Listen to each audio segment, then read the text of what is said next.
Hello and welcome to another podcast. I'm Fettouhi, and today we are gonna look a little bit in what's come out this week. Not much, in my opinion, but let's start out. Well, the big thing that came out this week or this Friday for Europe, this Tuesday for the US, was of course Dark Void. If you followed a little bit about Dark Void, you will know that it's a third-person shooter with a vertical twist to it. So I haven't followed that much. I know a little bit about it. So from what I know, and the story trailers that I've seen is that you play a guy from a pilot actually who flies into the Bermuda Triangle, and of course. Because what we know of the Bermuda Triangle, he goes down. There's some magnetic field disruption his plane, so he crashes in a place where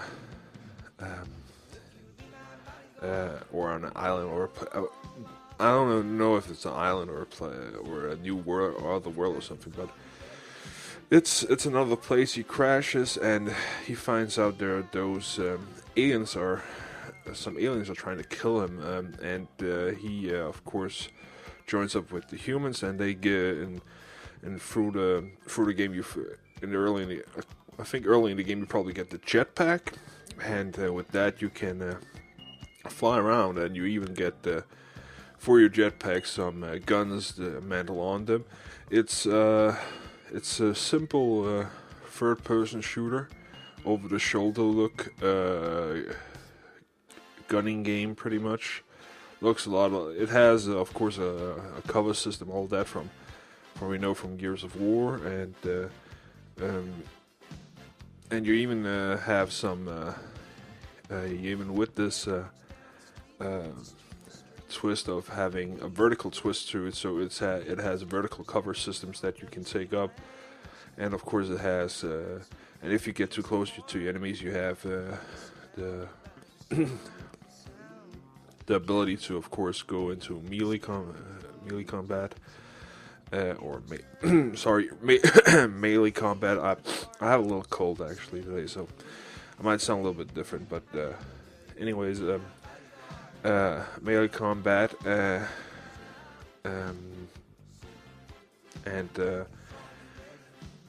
it's a pretty simple game. There's a demo out if you go out and look up at the stores for Xbox 360 or the PSN store. No really that much to say about it. I skipped this game. I wasn't that interested. I'm not that interested in first-person shooter games, but actually a game I have been following a bit because it looks pretty cool is actually Joystick actually just posted a new trailer for it, or it's not a trailer, it's pretty much a 3-minute video of gameplay of it. It's Quantum Theory, which, if some of you remember, actually was talked about last year, and at that time it was only PS3 exclusive, but it's actually Xbox 360 and PS3 now. It's a lot like Gears of War, from what I've seen of Gears of War, and has, of course, a cover system. You play a big guy in it, so he's the size of the character, and is pretty much the same as Chrono Fury. Has a cover system. From what I know of the story, you play a guy who tries, of course, single-handedly to kill off the aliens by going into their black towers and finishing them off. The tower itself is it's a living thing, or a living organism, because if you look in the trailer, you will see that you actually at some point grab onto one of the roads or stairs, and it will grow or move along, and you can actually hold on to it, and through that shoot at your enemies that are all places on the map.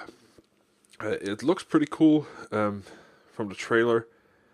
The character rendering, in my opinion, is not that great right now. I think it's going to be better, of course. I can't remember when it's dated. It's actually, I think it's dated this year to come out. But I'm not 100% sure on that. And a lot of people actually say it's like something looks like something like Gears of War 3. If you read some of the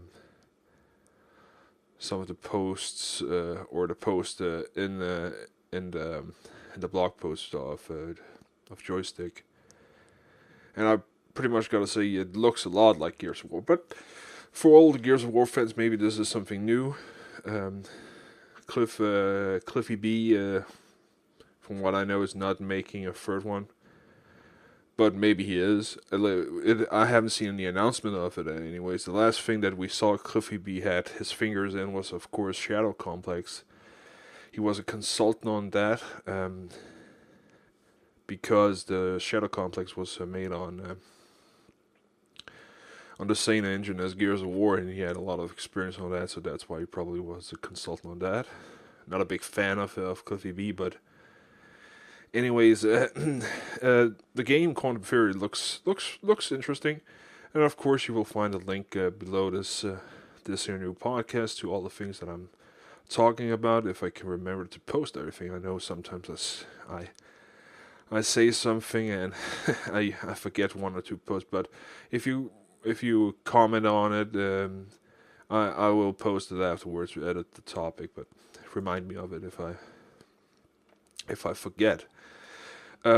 Just to get back on Dark Void, Dark Void is, of course, I don't think it's been rated yet.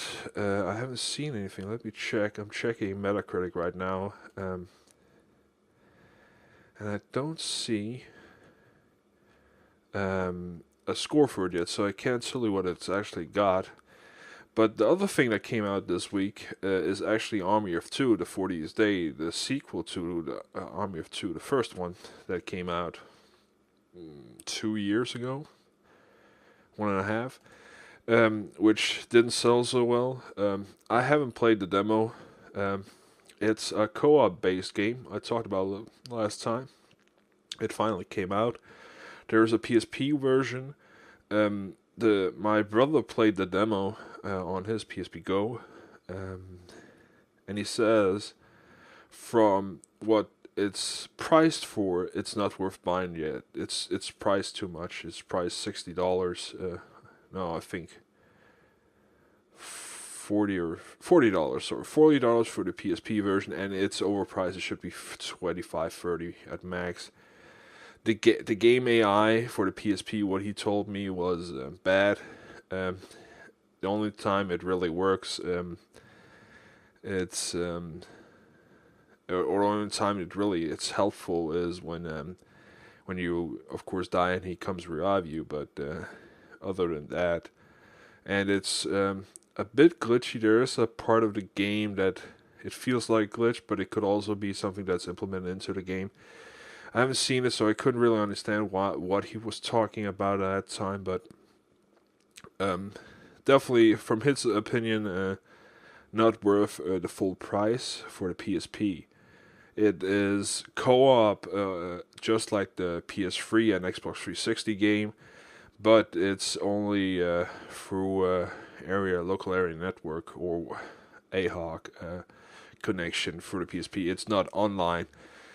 Sadly, from what I know of, the Army of Two PS3 and Xbox 360 demo, I think I tried that. It's gotten the Metacritic score for it is 75, mediocre game, which is not bad. The highest score it has gotten is 95 from Play Magazine. I know. CBD from Cheap Ass Gamer actually liked the first one, and I think it's a matter of taste, because I think those games, because the AI is not perfect, it's probably better to play with a friend if you have the opportunity to that. And I think it probably is a great game if you have that opportunity to play it through fully in that mode, in a fully co-op mode with a friend. And it's gotten multiplayer also, so check that out. 75 users have given it 76, so some people actually think it's better than it's scored. That came out this week, which is of course awesome. Batman Arkham Asylum is of course getting a Gears Game of the Year edition, which a lot of things are getting this this time after its release with all the downloadable content. They like, for instance, of course, Fallout 3 was the best example. Game of the Year edition put in all the downloadable content. It's the same thing with Arkham Asylum. Nothing extra is going to be added to it on that edition. What I know, it's going to have the Insane Night and the Noctura Hunter map, and it's going to have the Prey in the Darkness, which was only available on PS3 in North America and Europe. So it's all the downloadable content is going to be for everybody if you pick up this Game of the Year edition for probably Xbox 360. So they're putting everything in it now. But sadly, it's probably the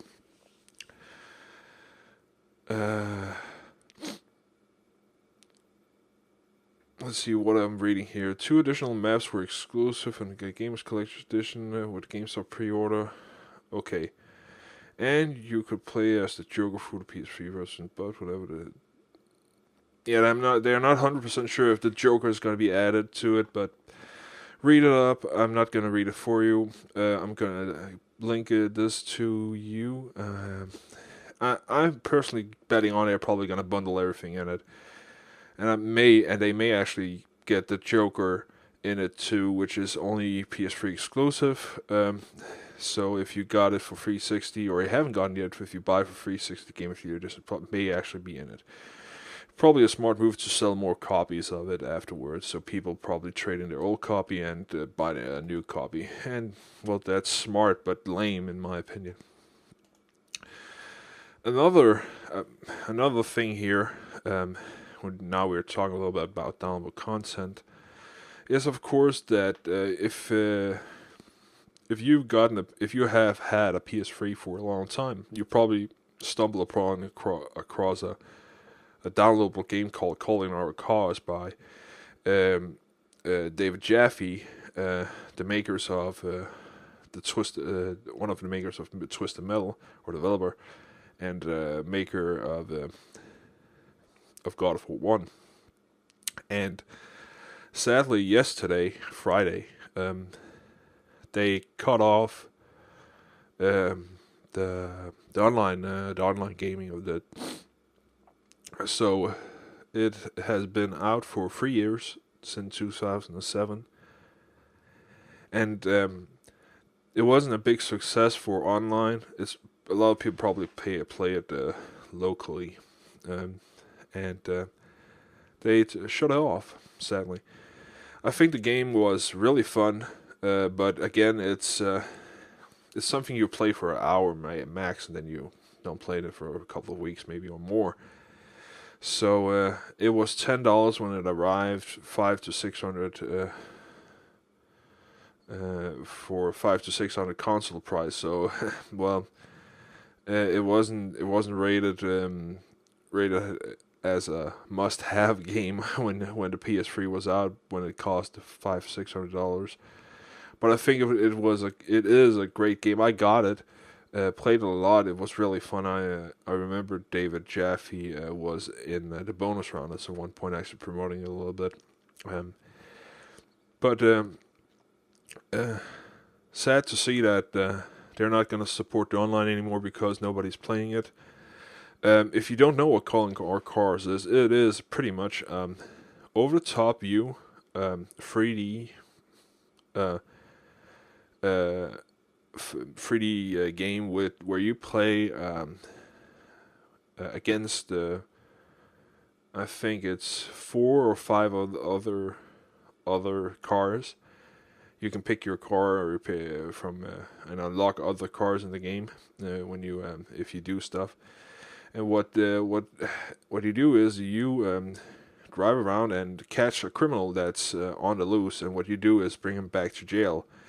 And there's a jailhouse, and of course there's a chopper where you can drive to, and they will pick him up there in from a chopper, or you can drive at a paddy wagon, and they will take him to the jail. And each different, if you go to the jail, there are 3 entrances. The easy entrance gives you 1 point.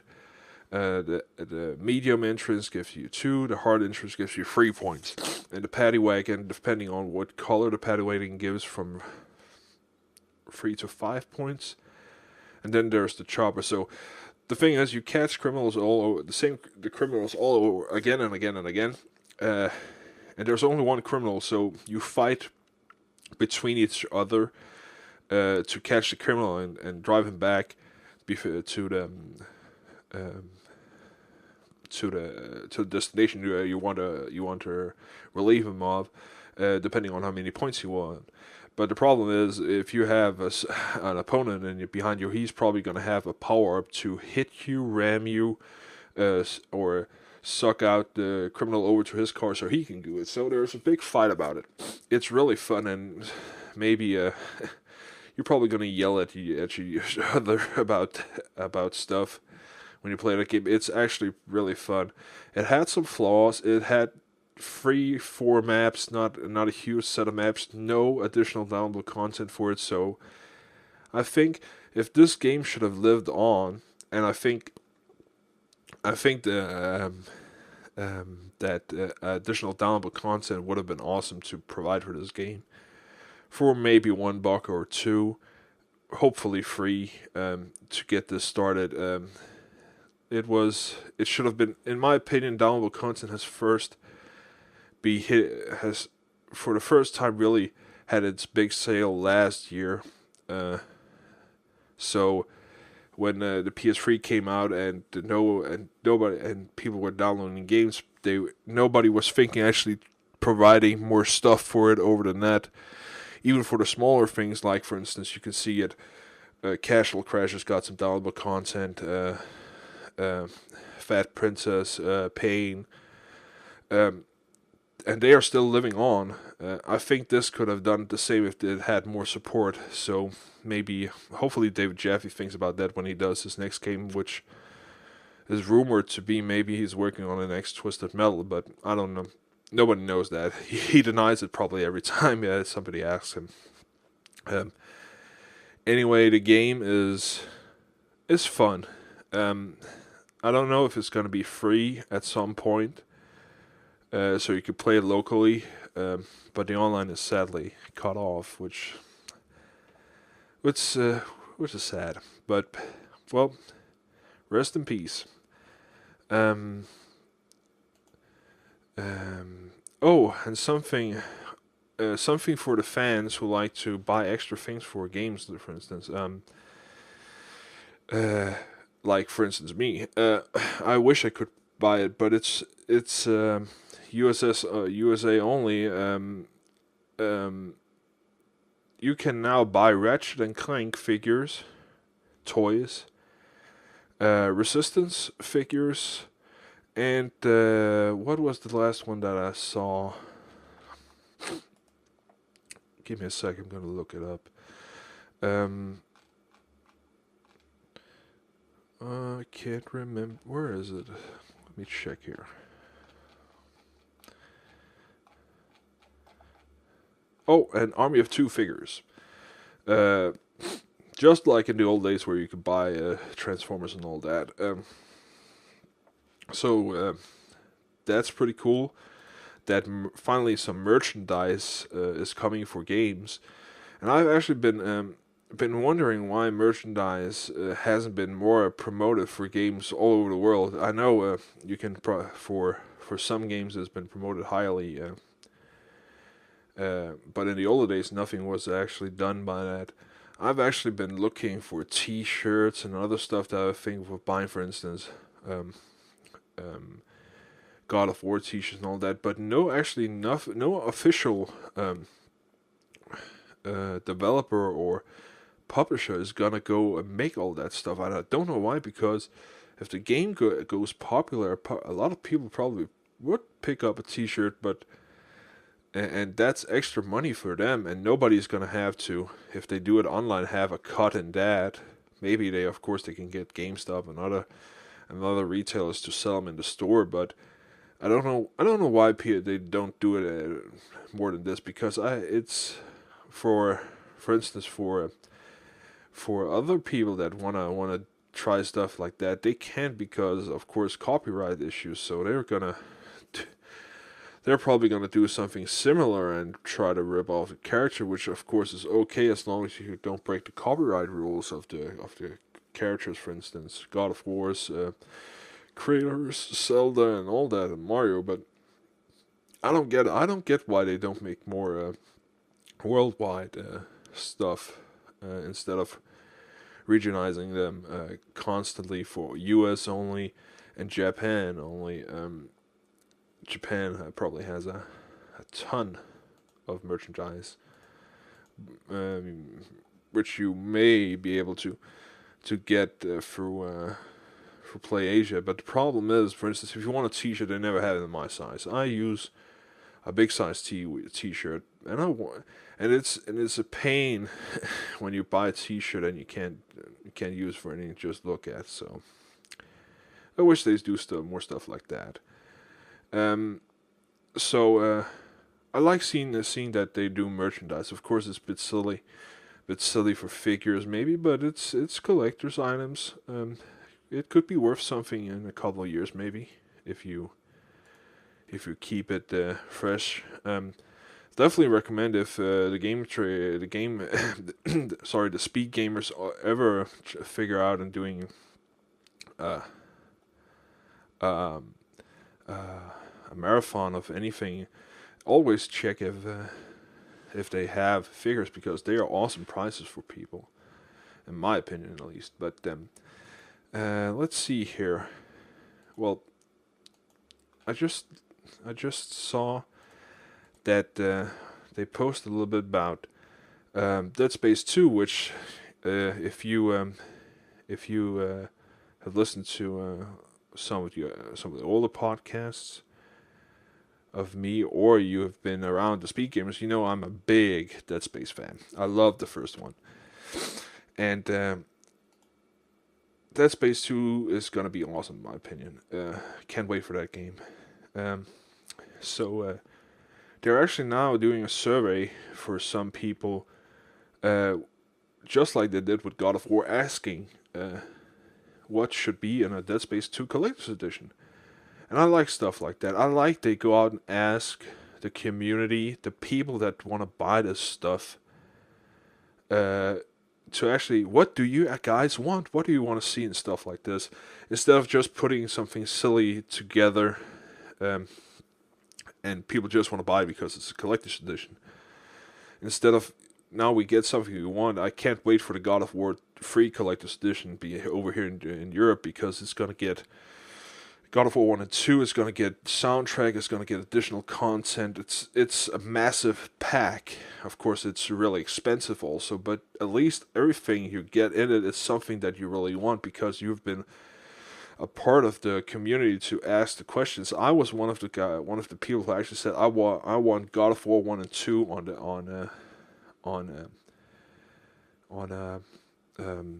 a disc in the collector's edition. And I got it. I got my wish. And that's awesome. I think something like that, they should do more surveys for what should be in a sequel, what should we add for downloadable content. I think it's the right way to go, because you are talking to the community, get into the community. A lot of people are doing it. Seeing with Uncharted 2, they ask a lot of questions with the community to actually how to fix all the problems, and they had a huge success with Uncharted 2. So, great thing they're doing. Another thing, of course, is um, Assassin's Creed 2, which came out, getting downloadable content in a couple of weeks, hopefully the first one, and next month the second one.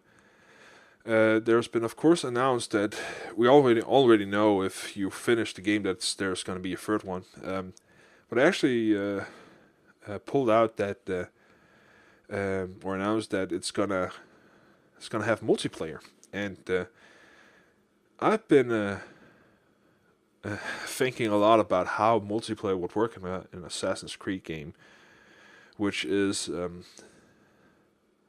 well, it's a solo experience. And I think it could be done, like for instance, if you have deathmatch. Um, I could see the fun in a 4 versus 4 or free fall could be fun, but max 4 to 8 people probably. I think 4 would be the max, where you're sneaking around and assassin each other from different angles. But I think the best one would be actually playing target, like capture the flag, but with a death in it. So, for instance, you have a team, and then you have the opposing team. The opposing team could be, for instance, let's say 10 people, and one of them is the target, who they have to protect. And then you could have another team of the same amount, but I think it would be actually more fun to get the opposing team smaller, so it feels like the game. So you maybe 1 or 2, and then you have to figure out, okay, how do we plan to get it to kill the target? That could actually work. Of course, 4 versus 4, capture the flag, where you run around on rooftops could be done. They haven't from what I've read from the posts that've been on the different sites. I haven't read what they're actually doing, but I'm just brainstorming here. So I think definitely something like a protect match would be fun. So you need to work together and protect your hostage, or your commander, whatever you would call it, the target. And then a small group of assassins will, of course, be trying to kill the other target. You could, of course, do it that each target, like for instance, you do it. For instance, Fat Princess, you have a princess, and each group has a princess, and you can do it like each group in Assassin's Creed has a target they need to kill to earn the team a point. So you split up the team in assassins and protectors, and of course the target, and you try to protect the target best you can, avoid the other assassins, the other team, of killing it. It's hard to imagine how it actually work in theory. In theory, it's in practice, because in the game, because the game is so there's so many things to look at when you play. For instance, the second one, it's a lot with running around rooftops, checking out, okay, here I can do this, I jump over here, and then I take out the target, make sure I don't be seen, and all that. Of course, co-op online play would be also fun. Having multiple ways to kill people. For instance, if you have to kill people at the same time, and you do that, and you, of course, voice chat would be awesome. I think co-op could be fun also. Maybe they may be doing a co-op. They may be doing co-op. I don't know. But that could be also fun. I have different ideas for what they could do. It's interesting to see what's gonna be, but my imagining is just boggling with questions of what's gonna be in that. I wish I could interview him, but sadly I can't. So we just have to see when it comes out. So that, of course, I can't wait for. Let's see here. There was something else I was gonna talk about. Now I can't find it. Typical. Let me scroll up. Oh, of course. Let's talk a little bit about the store update. Um, nothing. Nothing big. In my opinion, a couple of demos. I've already talked about demos. Video game videos. White Knight Chronicles. Star Ocean. US SOCOM. US Naval Seals. Not that big. Not that interesting, in my opinion. Last week was definitely more interesting. Um, so we're gonna skip that pretty fast here. Uh, oh, if you know the game Beyond Good and Evil, they came out, the developers of the second one, that we're still working on it. It's still alive, so just have to wait and see. There have been a couple of demos of. There was a trail last E3 actually on it, so that's of course interesting to see that it's actually alive. It's not gonna go dead. What else was there? Why can't I find it? There's so many posts. Oh yeah, there it was. Oh God, there it is. If you remember, a month or two ago, I think it's 2 months ago, firmware update 3.15 for the PS3 came out. It was optional. From yesterday on, the 3.15 firmware is mandatory. And I don't know why Kotaku made this post here, or blog post here. It was Michael McWether, I think it's pronounced. And I think it's a silly way to introduce it. You will download PS3 firmware 3.15 and like it. And I don't get it. I don't get why he announces it like this. It's the topic, the name is just stupid.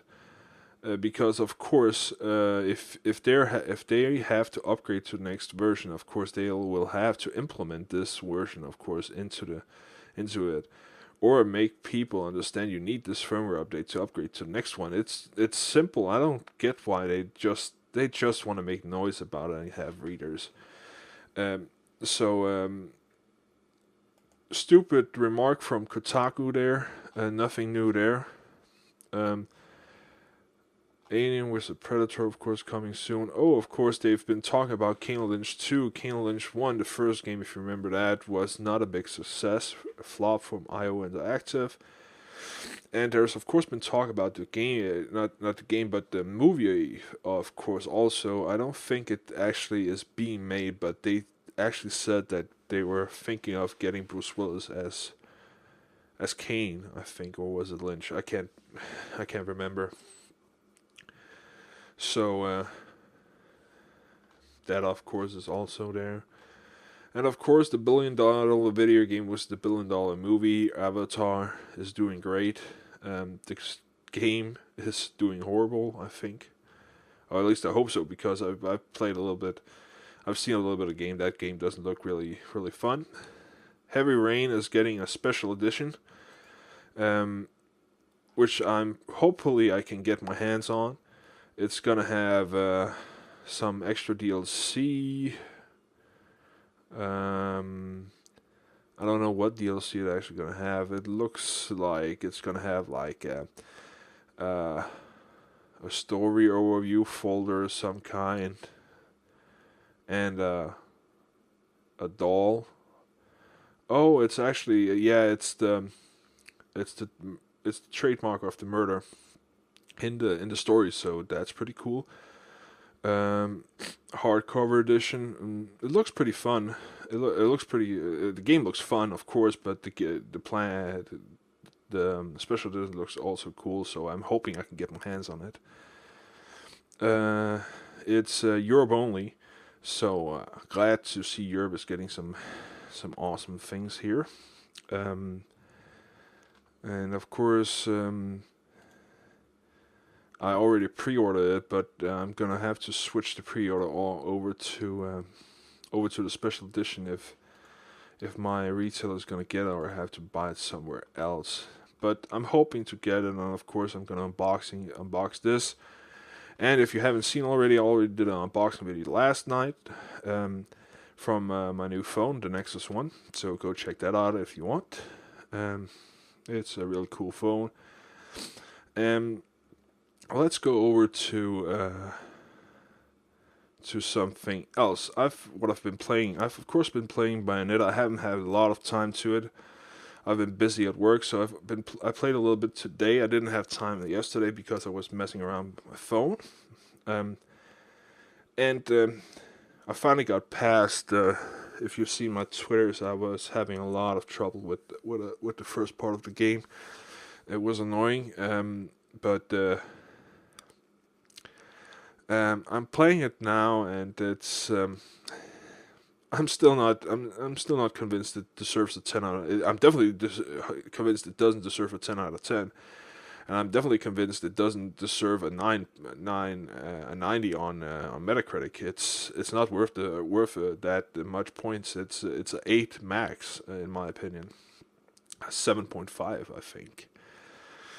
The game is for the PS3. Of course, we already know it had problems before because of all the port things and all that, and it has problems.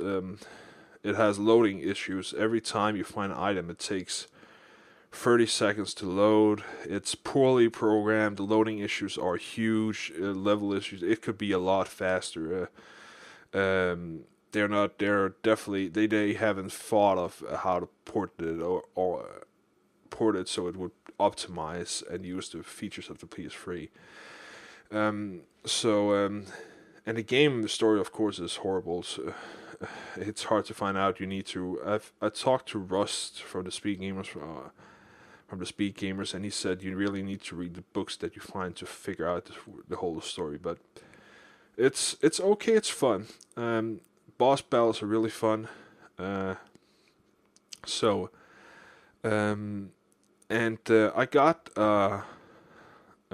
got a PM from King Brawley from the Speed Gamers forum. He has the not the PS3 version. He has the Xbox 360 version, and of course it's not flawless also. And I'm gonna read a little bit of what he told me here. Let's see here. The first thing he wants to talk about is in some Anaheim. Or not Anaheim, Alfheim portal challenges, you have to defeat all the enemies with a max number of punches and kicks. If you run out of available attacks, you haven't won. You don't immediately fail the challenges. You either have to dodge the attacks until the time runs out, or intentionally take hits until you fail. When you run out of attacks, you haven't won. You should immediately fail, or you should immediately fail. So there's some issues with the portal challenges. 2, skipping cutscenes is a five-step process, and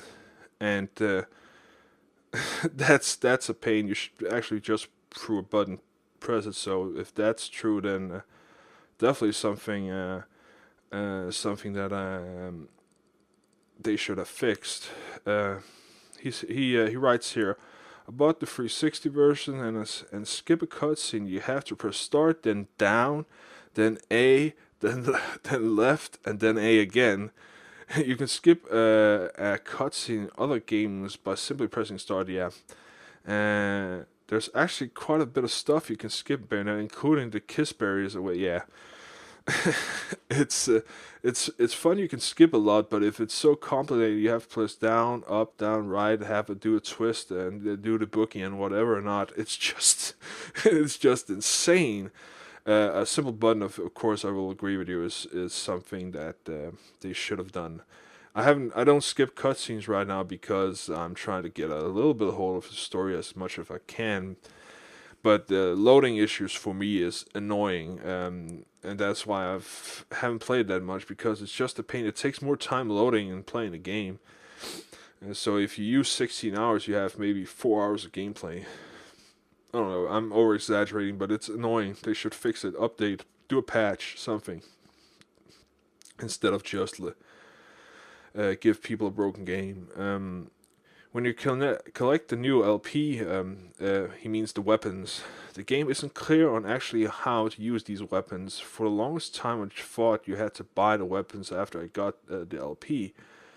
But instead, if you hit if you hit back select while playing the game, brings you a menu where all the weapons you unlock are. Okay, that's strange. They don't give you a guide for it. I haven't gotten so far to get those LPs thing. I think so. Well, that's the third issue of it. Of course, a lot of people say the 316 version is better. I haven't really. I think King Brawley, if you could you get back to me if it has loading issues, just like the PS3 version. If whenever you find a new item, it comes out saying you found this item, you can use for this. Click X for to go on. Does it take really long to load? Because that's annoying as hell. While I'm playing the game, when I go in to find a new bullet or something, it just stops the whole game, the whole action sequence. It's just annoying. So thanks King Brawley for PMing me, and of course, if you have questions, comments that I should read out on the podcast, just send them to me. I will gladly do it. And I know, King Brawley, that actually that you PM'd me a question about Demon Souls, and I'm gonna try to answer it, because I haven't played it more than I had last. But I think why are people so afraid of the game, and why do people of course like the game so much? Well, I think, and I'm gonna have to go back to what I've said in the podcast where I talked about the game for the first time. I think people are afraid of a game, and we're talking the Americans right now, because it's sold immensely good over in in Japan, and right now US. So I think a lot of people are afraid of the game because a lot of the reviewers out there, if you listen to some of the podcasts, Joystick, for instance, and Cheap Ass Gamer, the Catcast, they actually say they couldn't finish the game, or not even the first level in the game, because the game is so hard. Again, the game's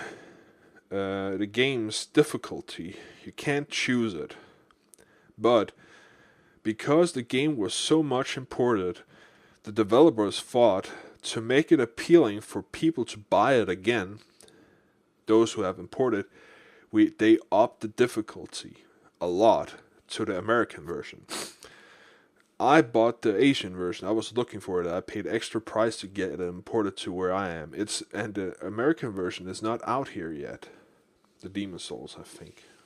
Give me a sec. I can actually check it. Give me a sec. Demon Souls. Yeah.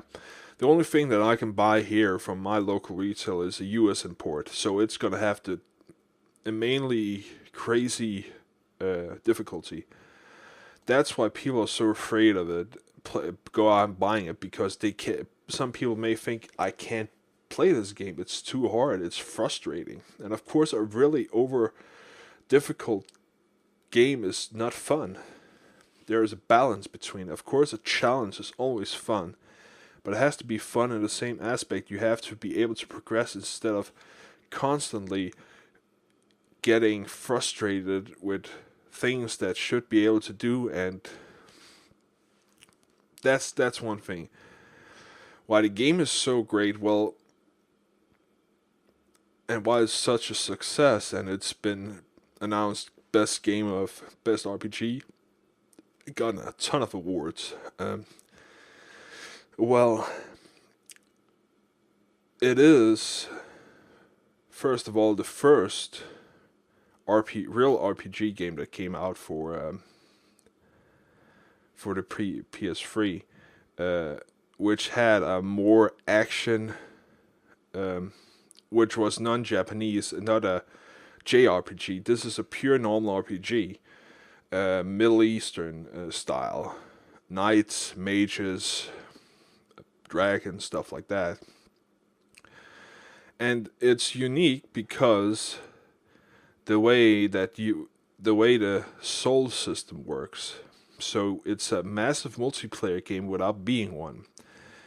And you can use the soul system, for instance, to invite other people into your game with imprinting your soul at special places you want to. And people can go see, and people see the soul imprint message and can click on it and then say, I want to invite you into my game. And then you have co-op RPG. Next thing is you can steal the person's life to gain your own life. So there's the PvP aspect of it.